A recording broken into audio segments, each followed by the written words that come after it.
International Media TV, television that listens to you. Hi, I'm Johnnie Burrell. Welcome to the program.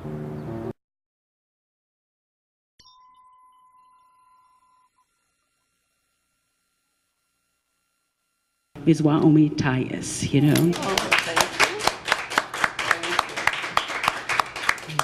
As you might have seen on the invitation that we sent out and online or wherever it was, you know, that this is the beginning of TYUS's world tour book release, if you will. So you're the first to witness this, you know.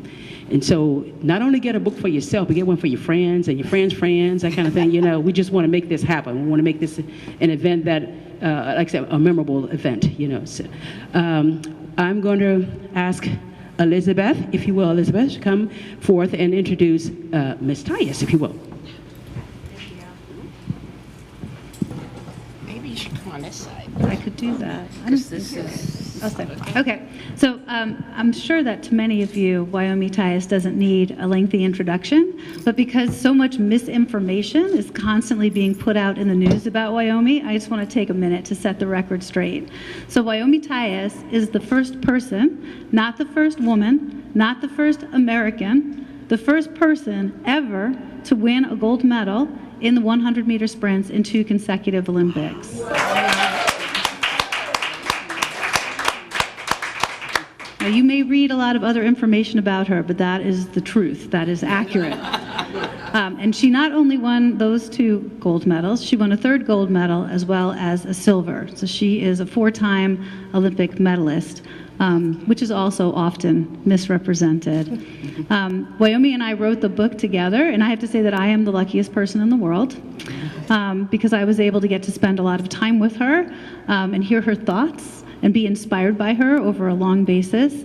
And one of the main reasons why she wanted to write this book was to honor Mr. Temple, Mr. Ed Temple, who was the coach of the Tennessee State Tiger Bells for 44 years. His program produced 40 Olympic athletes, 27 medalists, and of course WYOMIA. But in addition to the sports, Mr. Temple was very dedicated to the women that he coached getting an education. And his Tiger Bells could brag about a 99% graduation rate. This is at the time of Jim Crow in the United States, when black women were treated as less than second-class citizens. And WYOMIA got her degree in 1968 when only 8% of women in America, and that's not black women, that's all the women in America, got 4-year degrees in colleges. So it was an amazing accomplishment.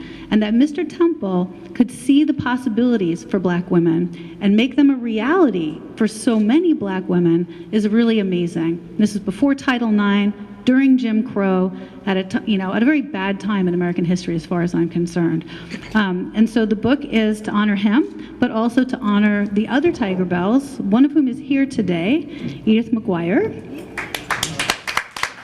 who is also an Olympic gold medalist and silver medalist, yes. She won the gold medal in the 200 in the same Olympics that WYOMIA won the gold medal, her first gold medal in the 100.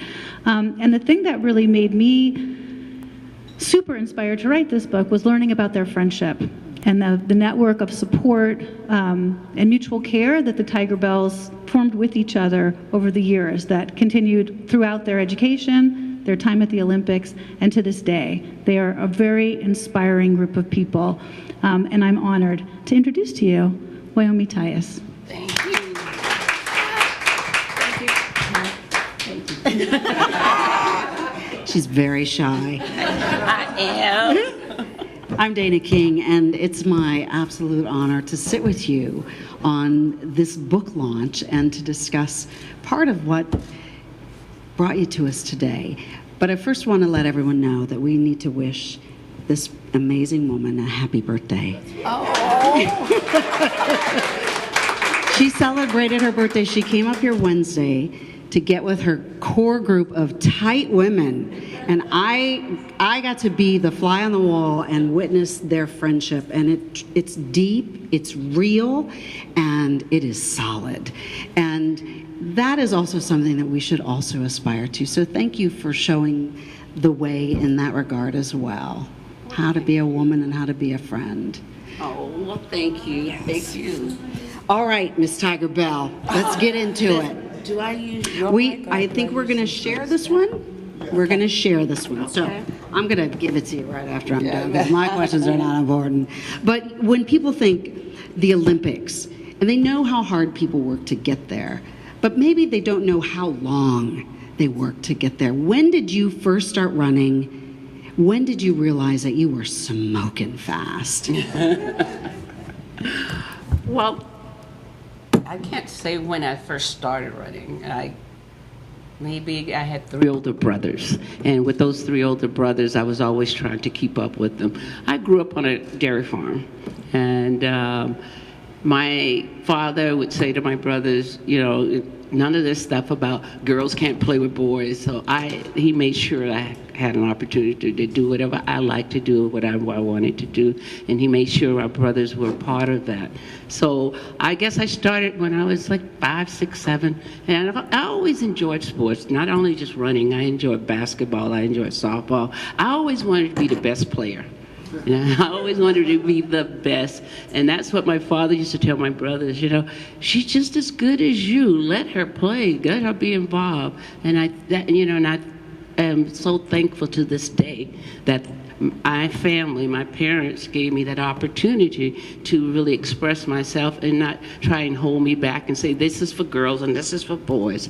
It is for who, if it makes you feel good, if it's not wrong, you should do it. Mm-hmm. So I was very proud that my parents could do that. So I started then, and I had an opportunity to meet Mr. Temple. We call him Mr. Temple. I know most people say Coach Temple, but being from the South, you know, it was always Mr. Miss. So it was like, Mr. Temple saw me compete when I was about 15, and at a track meet, and he thought I had some potential. And he came up to me after the race and said, he calls everybody by their last name. He would say, Tyus? I said, yes.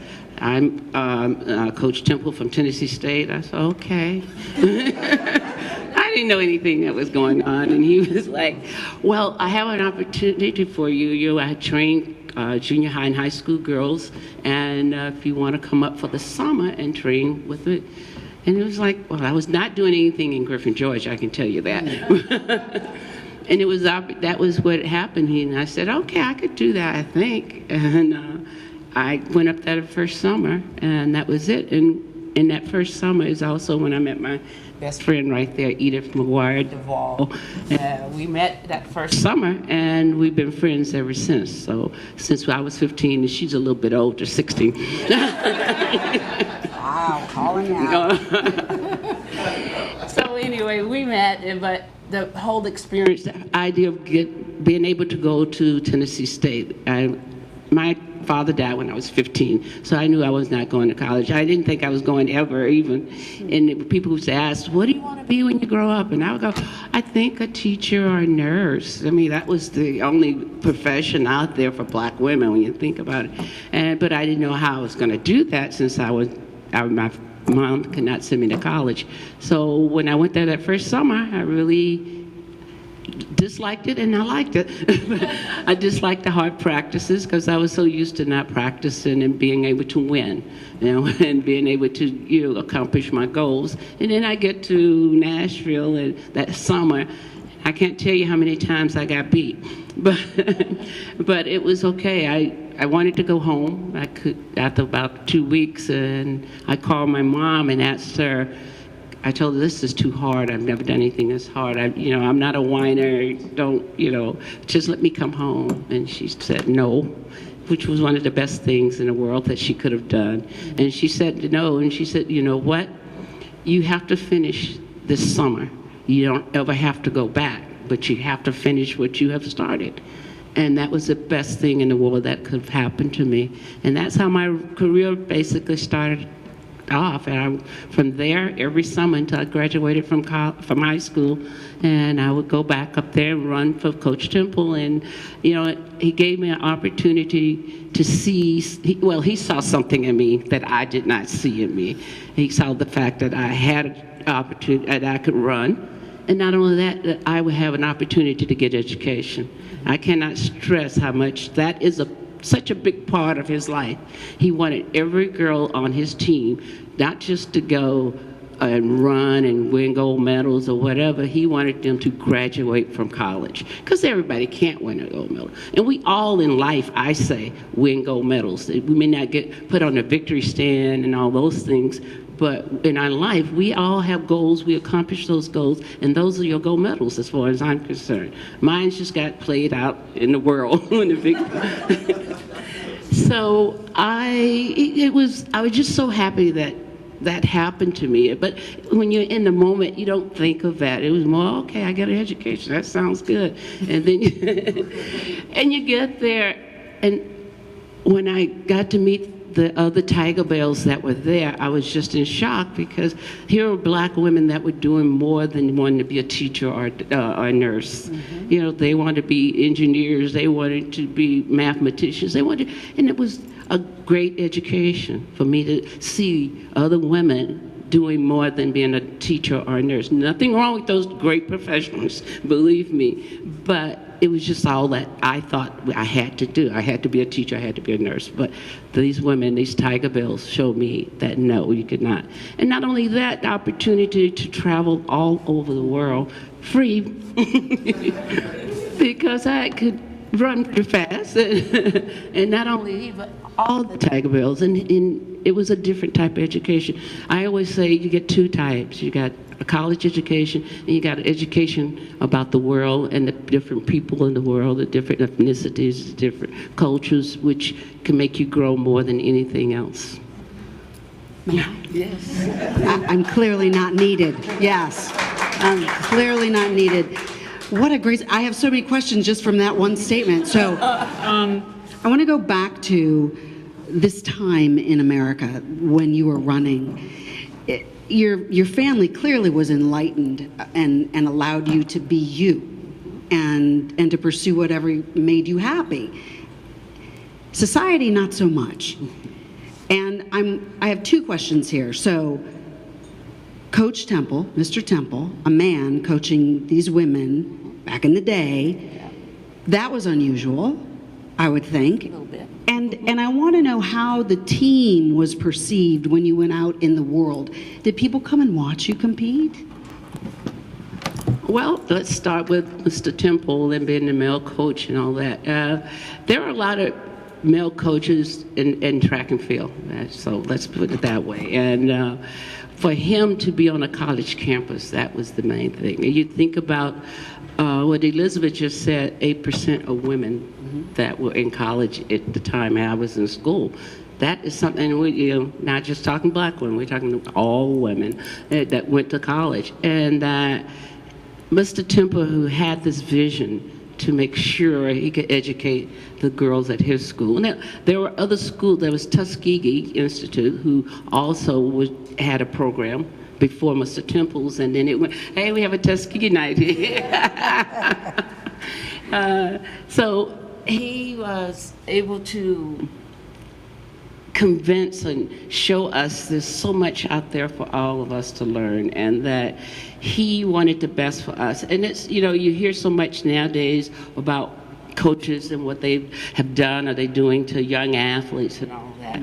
But Mr. Temple, no, he was just a better. It's like growing up in the South and doing Jim Crow. When we would travel in station wagons, we had to get up early in the morning, and because he never wanted to travel at night with us there. And not only that, we would, if we had to go to the bathroom, some places we couldn't stop, so you had to pull alongside the road, and he would just move the station wagon up while we run to the weeds and go to the bathroom. So he was just a man with a great vision, and a great vision not just for himself, but so many women. And I will always appreciate it for those, not just for me, but for all the other women. And he would always say, too, if you didn't win a gold medal, everybody can't win one, but everybody can contribute. Mm-hmm. So everybody can give something, and everybody can give something back. And that's what it was, because there were a lot of women on our teams. Elizabeth mentioned 40 of us that went to the Olympics, but there were more than 40 that graduated from Tennessee State that were Tiger Bells. but they contribute in other ways. You know, he would always say, we even have a Miss Tennessee State that was a Tiger Male. So it's all in how different ways in which we as women could contribute to the team, and that's what he was about. And he was about building relationships among all of us. Sure, it's like any family. Everybody does not get along. Nobody's, you know, Edith and I, people always say, oh, they're so close, they're so close. I don't see how they can run against each other. Well, it's easy sometimes. Sometimes it's hard, but once the starter said, take your mark, she doesn't know me and I don't know her. and once we crossed the finish line, we're back to being the best of friends. And I don't know, a good example of this is if you saw the Williams sisters yesterday playing tennis. You know, they have been fighting among each other in a good way, trying to be at the top of the scale of tennis. So that in itself, for me, is just no words to say about Mr. Temple. And your other question, I don't talk so much, I forgot. Did people come? How did people respond to the Tiger Bells? Did they come and watch you all run? No. That's an easy question, of course. And the reason, it was just women's sports was not, nobody was out there watching it. When we would go to track meets, I can remember us going to the Olympic trials, and pretty much the people that were in the stands are the coaches, the parents that could afford to come, and that was it. We had the Olympic trials now, and that's it. And no, they didn't come, and we had a lot of track meets where it was just parents in the stands. But that wasn't what it was about. It was because we enjoyed what we were doing. And we had goals that we wanted to reach. It didn't always have, you know, of course we would like to make the goals to be at the Olympic Games, but if not, we still had goals we had to meet. We had to go to school, we had to get an education. That was the top goal. Mm-hmm. So it was just not popular. As Coach Temple would say, he would always say, well, we were Title IX. You know, we were Title IX. No schools were doing what Tennessee State was doing at that time. You know, so you can imagine how many young women could not go to college. You can imagine how many young women could not be on the Olympic team, all that. Although they had clubs. There were clubs for athletes that did not go to college. But still, it was just more, women's sports was not, especially track and field, was not on anybody's top list. Right. But but also there are a lot of people, not I shouldn't say a lot, there are people out there that followed us. We have one gentleman here right now. Fan. He followed us, and I can really appreciate that. But yes, I mean, they were out there, but the stands were not full. And it's not like today, you see the stands. And also, when we competed, the men competed someplace else, the women competed someplace else. Good example. When we were trying for the Olympics in Mexico City, after you made the Olympic team, they put you in, we went to a training camp where the altitude was pretty much the same as it is in Mexico City. Well, they sent the men to Lake Tahoe. And we got to go to Los Alamos, New Mexico. I don't know if you know about Los Alamos, New Mexico, where they do all these different testings and chemical testings and all of that, and bomb and all those kinds of things. So they were there having a great time in Lake Tahoe, and we were in Los Alamos, New Mexico, with one movie house. They didn't even call it theater.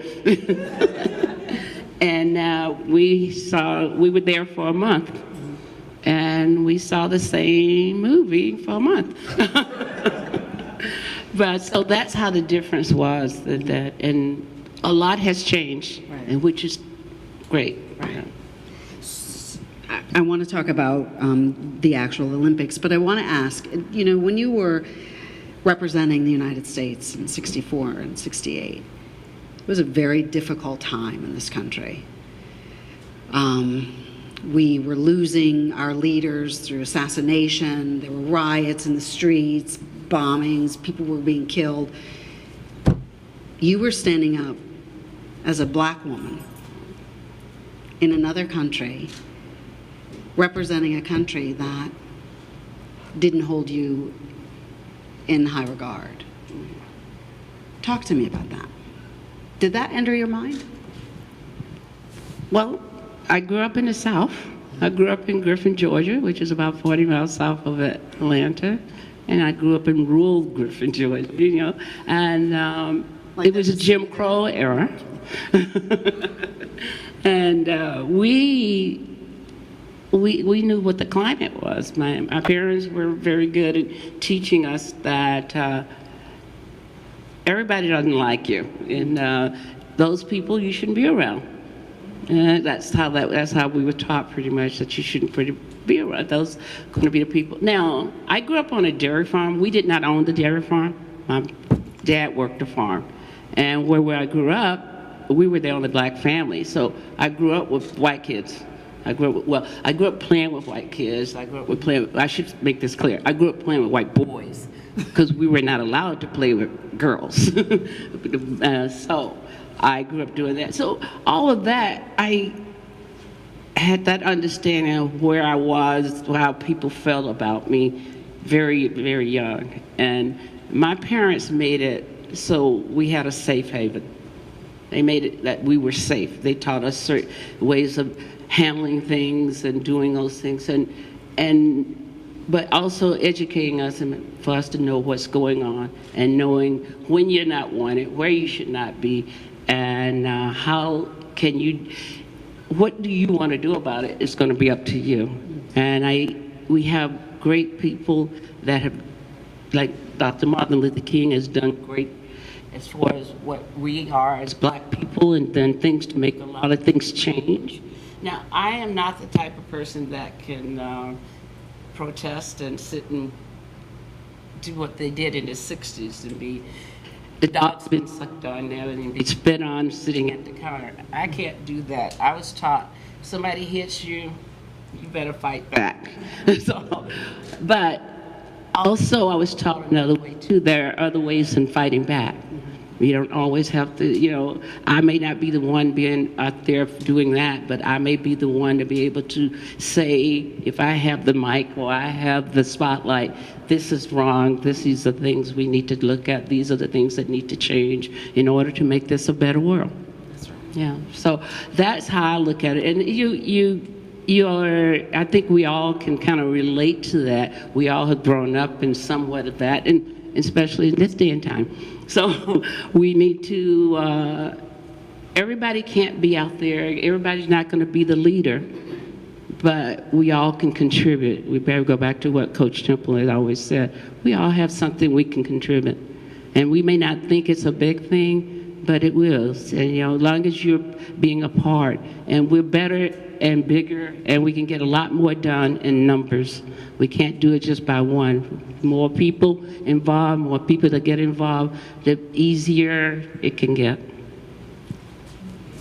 Well, thank you, and thank you for representing us so well. Oh, thank you. And I wouldn't mess with her, would you? We're not gonna fight. Not that bad. So to the Olympics, what does it feel like to be there, surrounded by all these different people of different ethnicities and cultures, speaking different languages, your opponents, your best friend. Your best friend running against you, even though you didn't notice that she was there. I felt her. Can you recall that moment where you realized that you were at the Olympics and you were there to win? Well, my first Olympics in '64, I made the team. I was 18 and I turned 19 just before the Olympics. And so Mr. Temple really groomed me to say, we're looking for great things from you in '68. You're young, and when I made the team, this is his pitch to me. You're young, we look for you to do great things. So you made the team. It takes 3 people in an event. I got 3rd in the 100. She beat me.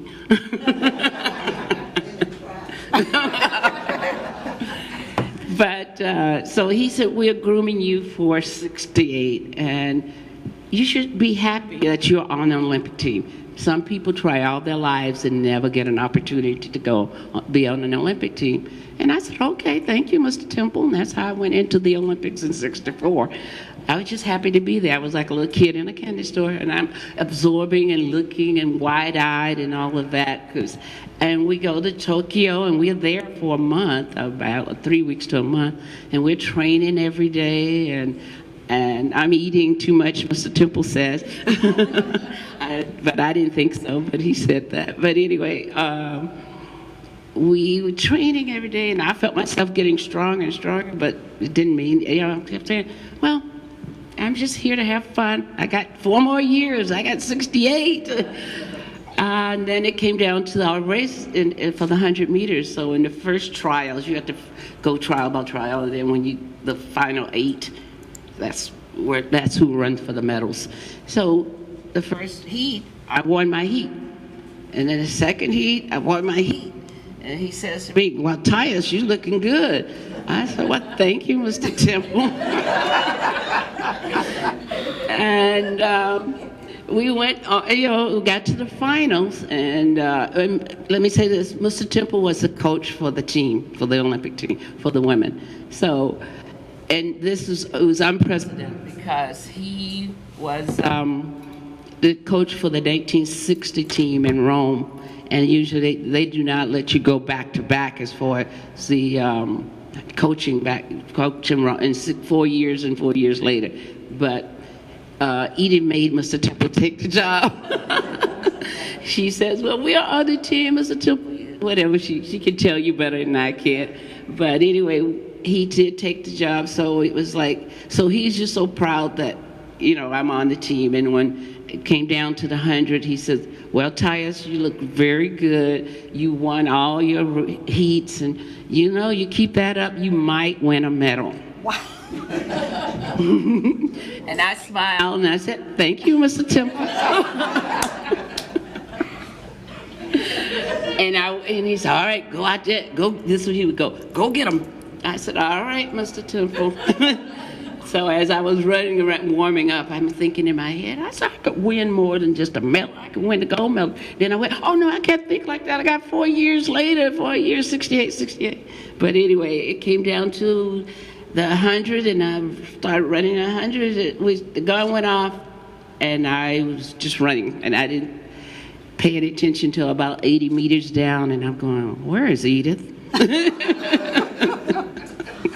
I'm thinking, Edie's always right here at 80 meters. She's always right there. And I wouldn't look around because we've been taught, you don't look. You look one way, somebody passed you the other way. So I was like, gosh, where is she? About 90 meters, I could hear her. I'm like, she's there. I was like in lane 6, and then Edith was in lane 7 right next to me. So it was like, I always say, I could smell her. She was running. I could hear her coming. And it was like, and then the next thing I know, we're at the finish line.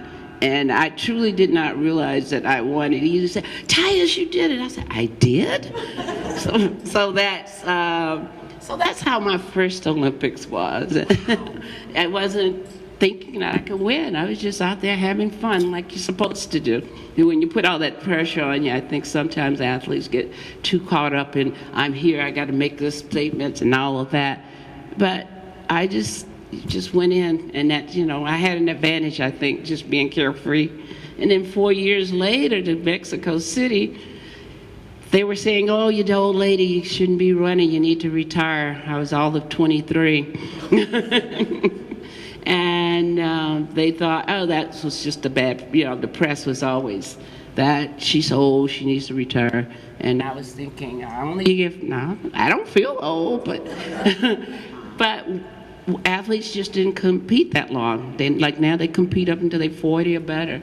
But we just didn't. You had to get out there and get a job. So finish college, and as Mr. Temple, so you got to go out there and be with the world, make a living.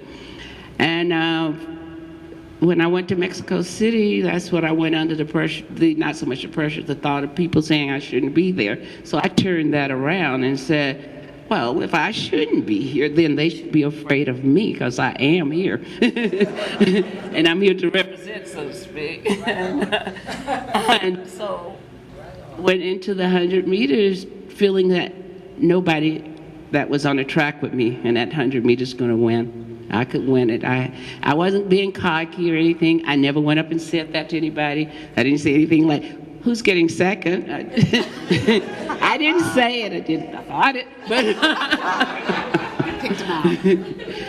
I just said, okay. And just before my race, I have to say this. I did a little, at the time, most of you may know about Archie Bell and the Drills, their hit, The Tighten Up. There was also a dance out called The Tighten Up. Well, I did that right before I ran that 100 meters. So to let those people that thought I was too old know. But it was, I always say I did it to loosen up so I wouldn't be so tight. And I went on to win 100 meters. Yeah.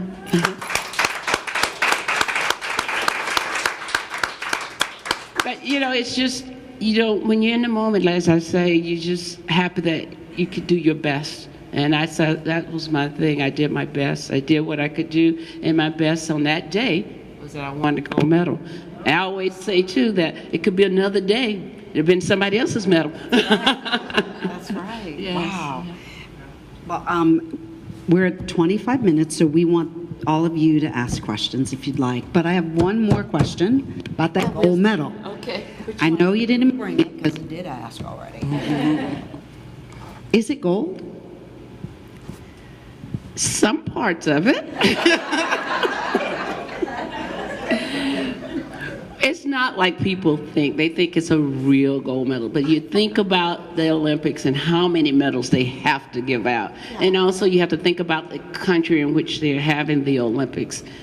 If they are able to do that, if they are able to make, you're talking about, I can't tell you how much, because the medal's about this big. Mm-hmm. So to put that much gold in, say, I don't know how many medals. Like we had, I don't know what the thing is, but no, it's not totally real. Not all gold. Although there's some countries may have put a lot more gold than other countries in there. I know the medals from Rome in '60, their medals, they still look just like they won them that day.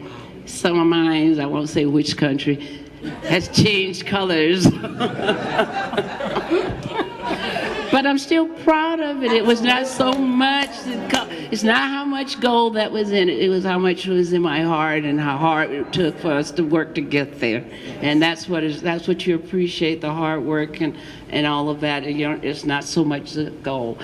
Hopefully I can buy myself gold after selling all my books.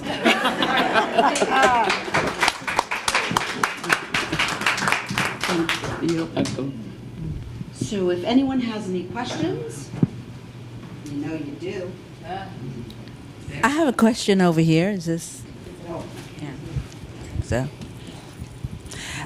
first of all, I just want to, and I know this is biased, but I'm a product of the South as well. And I think there's something in the soil and the water about people from the South. There's just a genuineness that comes through. And I have the good fortune of knowing Edith and just, of course, meeting you now, Ms. Tyus, and the humility in both of you.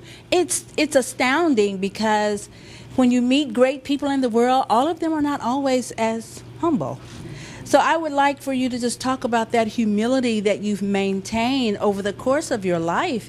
It's really very, it's refreshing, and it's just a feel good that is palpable.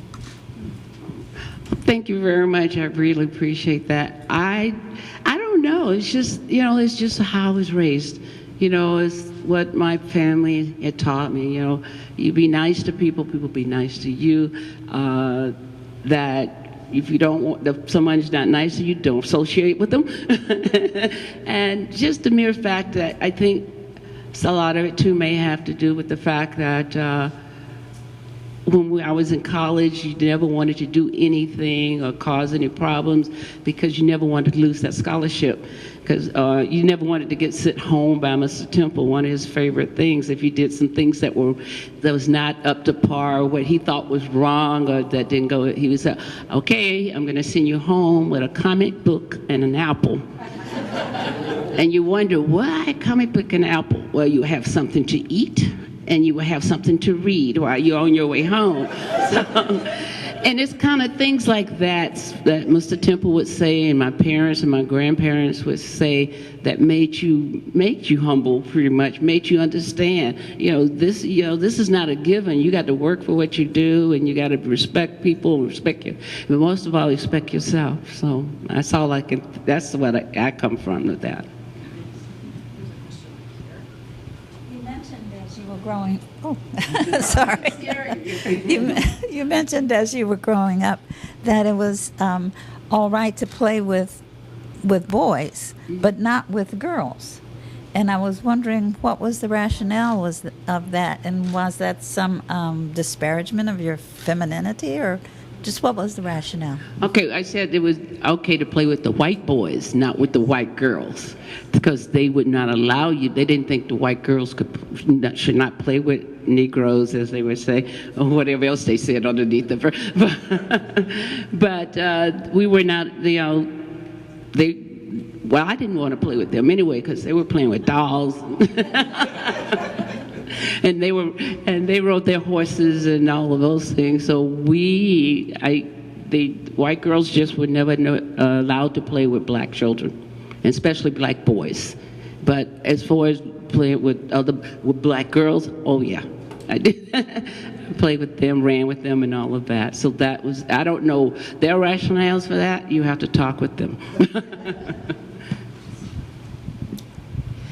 I'm curious, after the Olympics, or after you won your medals, how did you get treated by the people of the countries where you were having the Olympics? And also, could you speak to how you were treated when you came back to the States? Was there any difference? Well, when you go to the Olympics, the countries that put on the Olympics, they do a very good job of making, I think, they try to make everybody feel welcome, comfortable, because they want to put on a good Olympics. They want everybody to have good time, do their best, show their best work and all of those things. So in order to do that, you have to make the people feel comfortable as going there. And my trip to Tokyo, Japan, I can just remember being I think we landed at night and looking out at the plane, and you could see all these lights, and I'm like, I have never seen something like this before ever in my life. It was beautiful and all of that. And then we land there, and you go to, they had us living in Army barracks there. So it was, and the fact that at the time I was running, it's not like the Olympics in this day and time. Athletes don't have to stay in the Olympic Village. But we had to stay in the Olympic Village when I was competing, and I wouldn't have had it any other way, because you get to know not just your teammates, but people from other countries, people that were in other sports, and all of those kinds of things. And they, just like when they had the Olympics in LA and in Atlanta, they made sure that everyone from all the countries felt welcome. They did everything they could to make sure they feel welcome. And you go to the Olympic Village, no matter what country you're from, you have your own chefs. You have your own food, the food you're used to eating, so you don't have to say, oh, well, I'm in Japan and I have to eat certain foods, or I'm in Mexico, I have to eat certain foods, or I'm in Canada, I have to eat certain foods. But but you are allowed to go to the other dining halls, and you could try different foods, which is a great thing, because you could grow that way. It might help me, because I was so used to eating very little, and that I did eat. I didn't venture out at all. But so that's it. When we came back to America, we were back to the same old, so to speak. I'm trying to think how to explain a few of the things. Yes, we go back to Tennessee State, and we get you go to all the banquets and all those things, and people talk to you, oh, how proud you are and all that. And then you still where you were when you left. You know, they're proud of you. You're still that second-class citizen, so to speak. And they want to do things, and we're going to honor you here, honor you there, but that's about it. And then it's over. As far as saying, like, you see a lot of people who may get a fantastic job. That was not happening when I was, you know. That's why Mr. Temple always said you had to get the education. He would always say, track will open the door for you, education keep the door open. And so for me, I was always thinking, I'm going to have my education to fall back on. And that was great. I would like to do other things too. It was not affordable to me. Nobody came up to me and said, hey, could you do this commercial? You know, you did back to back, you know, and that was just not, this is not. No, don't touch it. Oh, I'm sorry. I have to do this, I'm sorry. So I was, so as far as getting commercials and all those kinds of things, that never was offered to me. But I'm still here, available to have it right now. Anybody listening?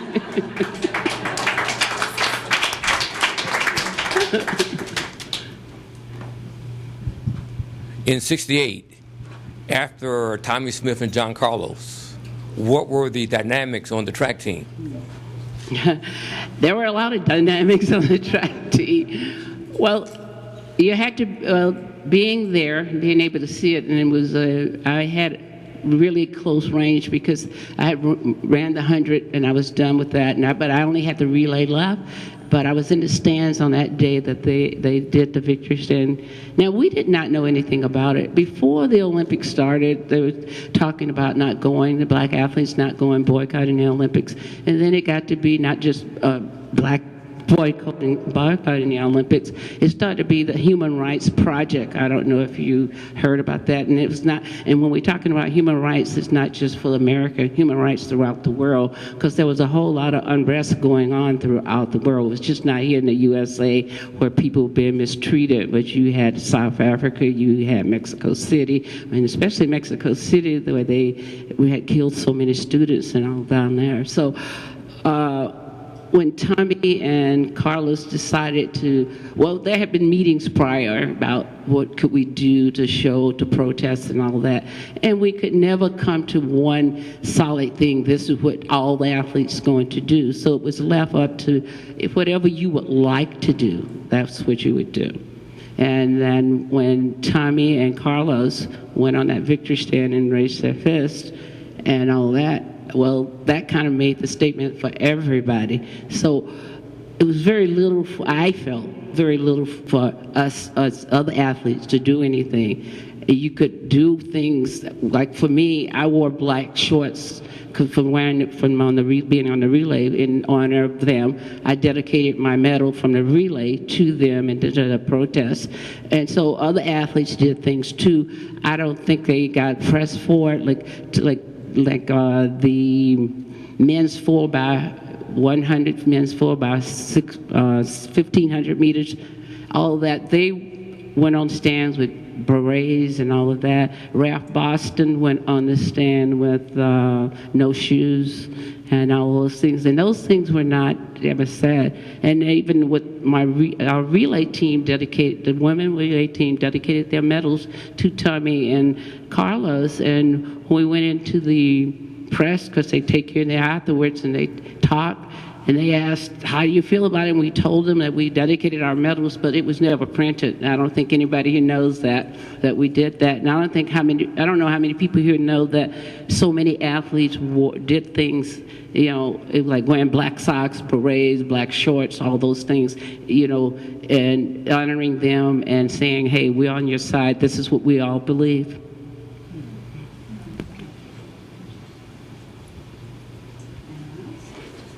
Yes? No?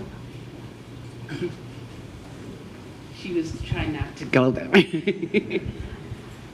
I was wondering, after you graduated from college, what you did with your life after being such a successful person on the track field. So what did you do afterwards? No. Well, after college, I moved to California. And I got a job. I started working. That job Mr. Tipple talked about. I have had many jobs, let me just say that. I started out working, I was a teacher. First I was going to live up here in the Bay Area and work in Parks and Rec, but then I moved to Los Angeles, and I have worked as a teacher. I have worked at Universal Studios, not on the tours though, but in what they call that Black Tower, if they were up there. So in community relations, I have worked, I've coached, you name it. I've done the things that made for me to survive and for my family to survive, and nothing that I would ever be ashamed of. But so I've done that, and I do speaking engagements, and now I write books.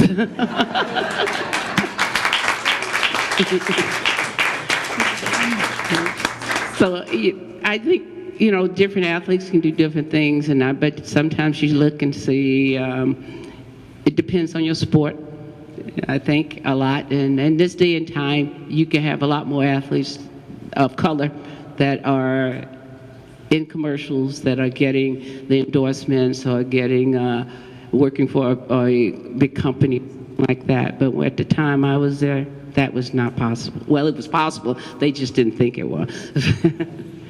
Where will your book be available? Through which many major stores? Well, you can buy it today. I mean, for those that are not here, I'm buying it today, trust me. Okay. The book officially dropped on September 4th, and you can get it from, what's those places? Amazon, thank you. I don't know, but pretty much bookstores and all of that. So it's starting September 4th. But it won't be autographed. No, it won't be autographed, so you must get that today. Yes. All right. Any other questions? Yes. Sorry I arrived late. Thank you so much for being here.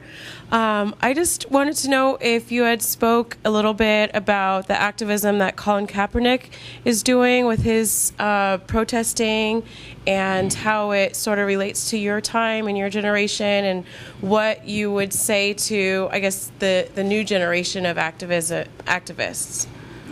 Well, it has to start somewhere, and I think with Tommy and Carlos, it started there. They did the whole this and Kaepernick taking the knee. I think that all is the same. It has the same effect, and well, maybe not, but people listen, people look at, and people are able to see that we need to change things. There needs to be a change, and we need to, as I said before, we need to come together as more, 10 can do better than 1. And the more people realize what is happening and understand why he took a knee, that's a big thing, because a lot of people don't understand why he took a knee. He took a knee because Black lives do matter, and that's important, and that was not happening.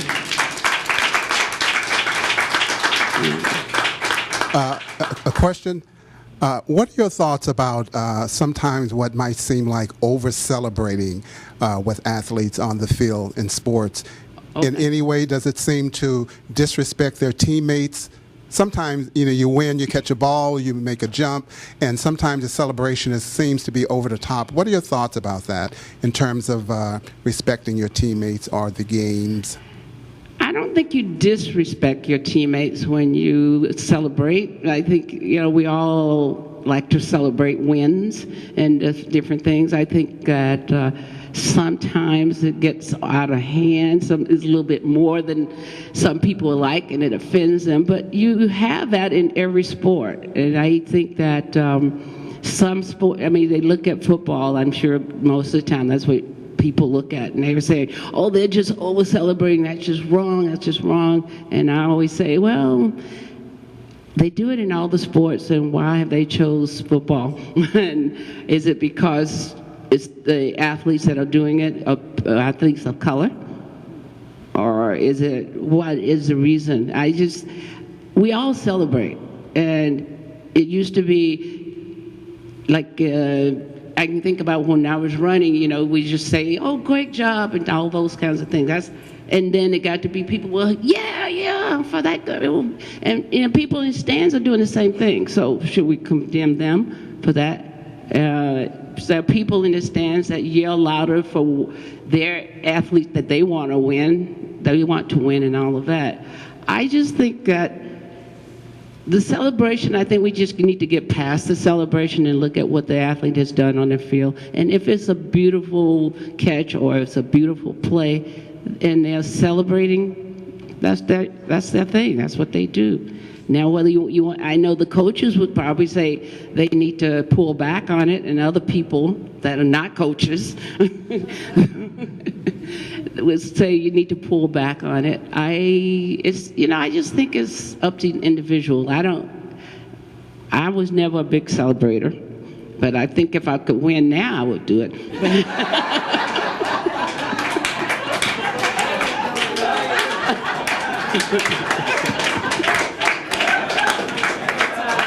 Just being honest.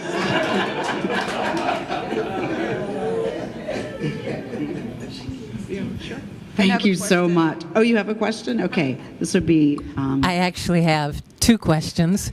I followed your career way back when, so I'm very excited to be able to meet you. But, today in today's sports, it seems like winning is everything, that you have to come in first place or nothing.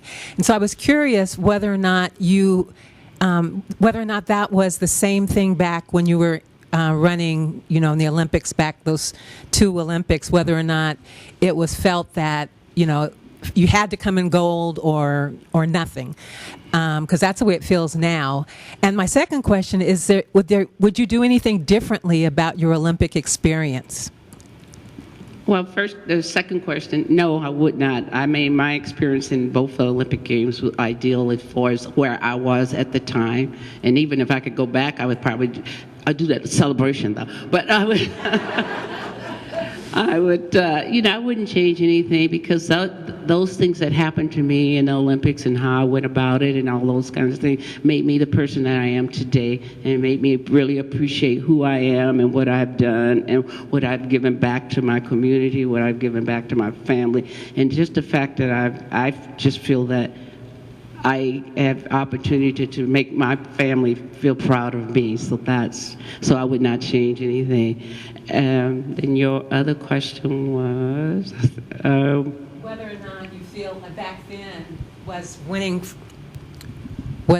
first, was that the be all and end all, like it feels like now? Yeah.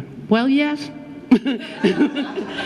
We all wanted to win, and we just I don't think we got an opportunity to say it as much as people say it now, demonstrate it the way they are doing it now. But the reason people are in sport or involved in anything, actually, they want to win, they want to do good, they want to do their best. And I always say too that sometimes you can't win, but maybe you have done your best. That's a win.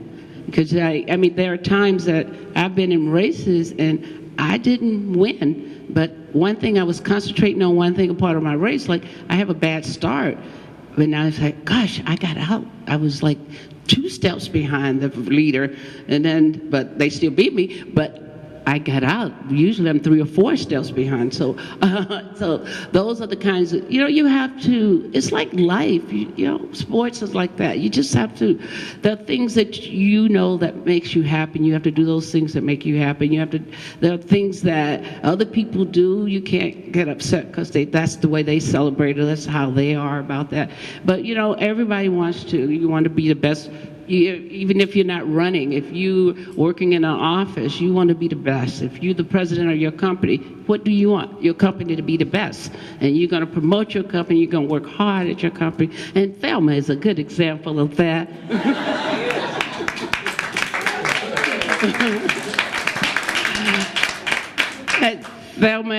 I met Thelma through Edith, and I just want to say to her before we stop here that I really appreciate what you have done for me today. I really do. And she's such a hard worker. We used to go to a cabin every year and Martin Luther King's holiday, and it would be about 12 women. and we would just have a wonderful time. And Thelma she comes for fun, but she also worked while she was there, and we would let her, but we would have more fun. We would be yelling and screaming. I don't know how she could do it, but she did. But we all want the best for everything, whether you're out on the athletic field or in life, and so you work very hard to make everything work for you and make yourself look good and the people around you look good. And that's what you have done for me today, Thelma. I really appreciate it.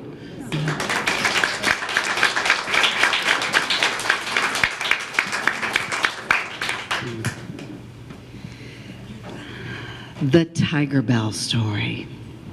This is a book about, yes, winning the Olympics and training and an amazing coach who believed in you, but it's a book about self-respect. It's a book about leadership. It's a book that our children need to read. This is our history, and it is a proud history. I'm so grateful that you could be here with us today to share your quiet power and activism that you learned on a farm long ago and that you carry with you in your backbone, that we can all see and now we can all share. So I want to thank you so much. Thank you. You're awesome. You're awesome. Thanks also to Dana. You have been I just met Dana, and I feel like I've known her forever. And you make me feel so comfortable sitting here, and that's a great thing. And I just want to say thanks to you. And I love your sculptures.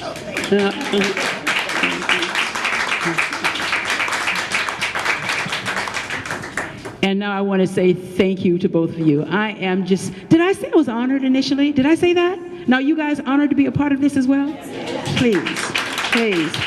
Indeed, indeed, indeed. I sat there and I thought, oh my God, there are times, those of you who know me well, and I would say, oh, you know what? If I win the lottery tomorrow, I'm done. I'm not doing this anymore. But these are the times that I'm thankful to God that I did win the lottery and to share this special moment, because this is the lottery. This is indeed the lottery. I am just so full. I really am. And I'm so grateful and so honored, as I said, that you're here. And I appreciate that, okay? And again, I just have to take a big hug here. And let me just get a big hug here, And again, speaking of first, okay, thank you. Thank you, me too. And speaking of this being the first of her world tour, be honored, be happy that you're here to share this first as well. So again, honor her by purchasing her book today. And as I said, get one for yourself, for your friends, and your friends, okay? And we want to sell out of books today. And when you're seeing her on the world stage again, talking, being interviewed around the world, then you say, I was there for the first one. So again, by all means, I thank all of you so very, very, very much for coming out this afternoon. And again, please take a book home with you. Thank you.